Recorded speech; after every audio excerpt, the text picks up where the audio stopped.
Gentlemen, we have called you together to inform you that we are going to overthrow the United States government. Do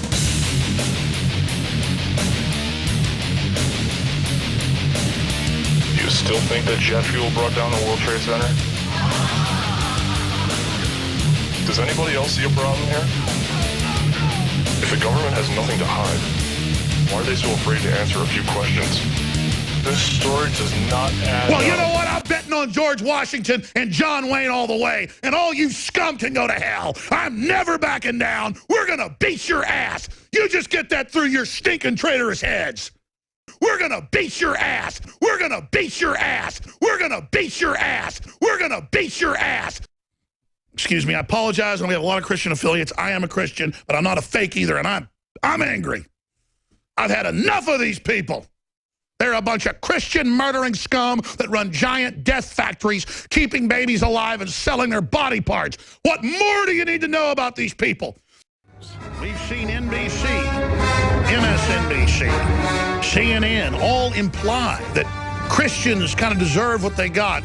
Maybe the terrorists saw a Christmas tree. Well, now we've got reporters openly coming out in major newspapers implying that Christians were terrorists and basically deserved it. That's coming up. But first, the Attorney General says her #1 fear is that she might have to arrest you if you don't fall down and worship the Islamic invasion. Here's the special report.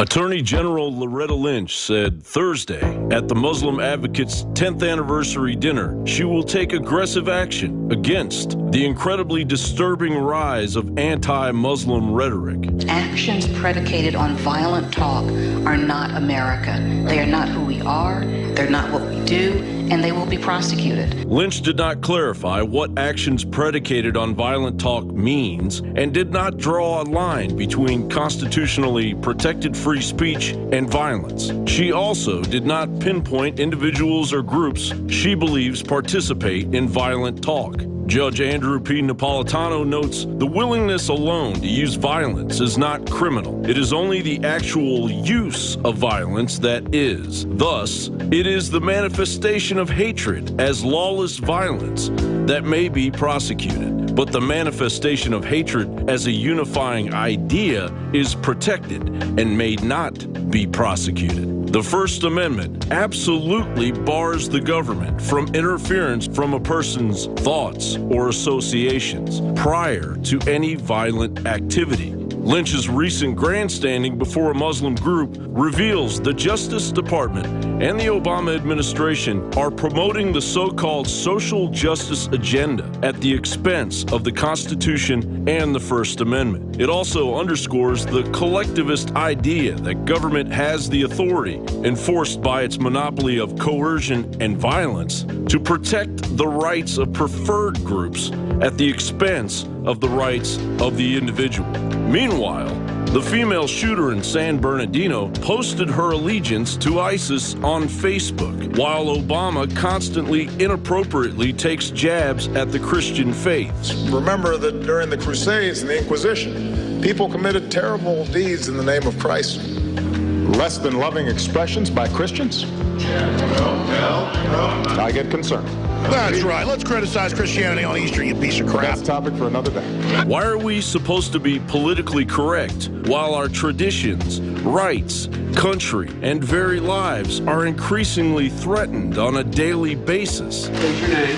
I, Loretta Elizabeth Lynch, Do solemnly swear do solemnly swear that I will support and defend that I will support and defend the Constitution of the United States the Constitution of the United States against all enemies, against all enemies, foreign and domestic, foreign and domestic, that I will bear true faith that I will bear true faith and allegiance to the same, and allegiance to the same, that I take this obligation freely that I take this obligation freely without any mental reservation without any mental reservation or purpose of evasion, or purpose of evasion, that I will well and faithfully discharge that I will well and faithfully discharge the duties of the office the duties of the office on which I am about to enter. of which I'm about to enter. So help me God. So help me. Attorney General Loretta Lynch, you do remember swearing in on Frederick Douglass's Christian Bible at your request. You do know it was Frederick Douglass who famously said, "I would unite with anybody to do right and with nobody to do wrong." The protection of religious freedom is the cornerstone of American society. And of course, not all Muslims are hell-bent on jihad, but it turns out a percentage of them are. And those psychopaths are in the United States and mixed in with the refugees streaming in as I speak. And they have no clue what American civil rights are, nor do they care. No. Hey, listen, you're in my house. No, President Obama, this is our house. John Bound for Infowars.com. Gentlemen, we have called you together to inform you that we are going to overthrow the United States government.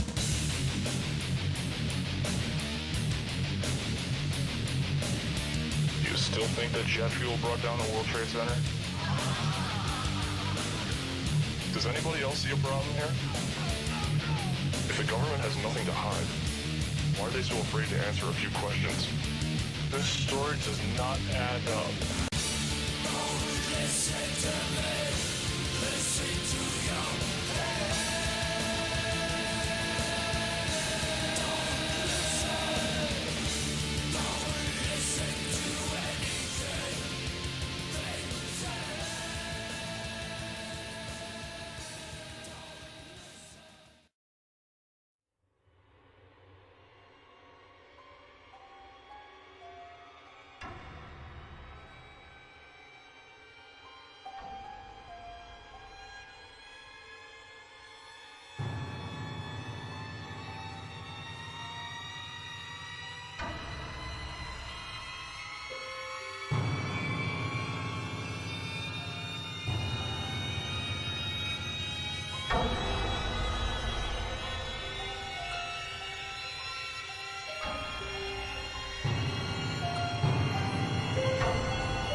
Thank you, Madam Deputy Speaker. The title of this report is A Satirist's Dream, Closing the Gap Between Anti-Corruption Law and Reality. I could fill my 60 seconds talking about the 18 years' worth of unaudited accounts, or the bazillions that are squandered on agriculture and foreign aid boondoggles, or the Tillack case where instead of any of the alleged fraudsters being arrested, it was the journalist trying to find out about them who found himself banged up by the police. I could talk about the £6.6 million spent last year by European commissioners simply on entertainment and luxury gifts and hotels. I could talk about the wonderful spectacle of President Van Rompuy and Commissioner Ashton flying to the same meeting in Russia in separate private jets, leaving Brussels within 4 hours of each other. Instead, I'll confine myself to saying this. These things happen not because the EU attracts particularly bad people. I mean, of course, it attracts some bad people. Man is fallen, and like all institutions, it contains those who give in to temptation. It happens rather because there is no link between taxation, representation and expenditure at Brussels level. It was Milton Friedman who said there's two kinds of money in the world. There's your money and there's my money. The trouble is that in the EU, it's all your money. Hence negligence, corruption, fraud, and what we see before us today. Mr. Co-President Nigel Farage, Freedom and Democracy. Well, good morning, Mr. Van Rompuy. You've been in office for 1 year, and in that time the whole edifice is beginning to crumble. There's chaos. The money's running out. I should thank you. You should perhaps be the pin-up boy of the Eurosceptic movement. But just look around this chamber this morning. Just look at these faces. Look at the fear. Look at the anger. Poor old Barroso here looks like he's seen a ghost. You know, they're beginning to understand that the game is up, and yet in their desperation to preserve their dream, they want to remove any remaining traces of democracy from the system. And it's pretty clear that none of you have learned anything. You know, when you yourself, Mr. Van Rompuy, say that the euro has brought us stability, I suppose I could applaud you for having a sense of humour, but isn't this really just the bunker mentality? You know, your fanaticism is out in the open. You talked about the fact that it was a lie to believe that the nation state could exist in a 21st century globalised world. Well, that may be true in the case of Belgium, who haven't had a government for 6 months, but for the rest of us, right across every member state in this union, and perhaps this is why we see the fear in the faces, increasingly people are saying, we don't want that flag, we don't want the anthem, we don't want this political class, we want the whole thing consigned to the dustbin of history. And we had the Greek tragedy earlier on this year, and now we have the situation in Ireland. Now, I know that the stupidity and greed of Irish politicians has a lot to do with this. They should never ever have joined the euro. They suffered with low interest rates, a false boom and a massive bust. But look at your response to them. What they're being told, as their government's collapsing, is that it would be inappropriate for them to have a general election. In fact, Commissioner Wren here said they had to agree their budget first before they'd be allowed to have a general election. Just who the hell do you think you people are?